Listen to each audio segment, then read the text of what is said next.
Welcome, today in front of me the Realme 8i, and I'll show you how you can check your battery temperature.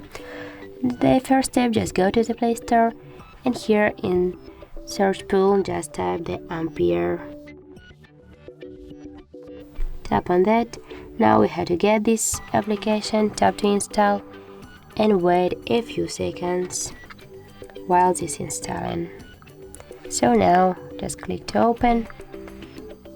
Tap to yes, I agree, click close, and here on the left down corner just tap to OK, and now you can see the information. If you will swipe with your finger on the left side, you'll see the temperature of your phone, the health of phone, the Android version, the model, and a lot of new information.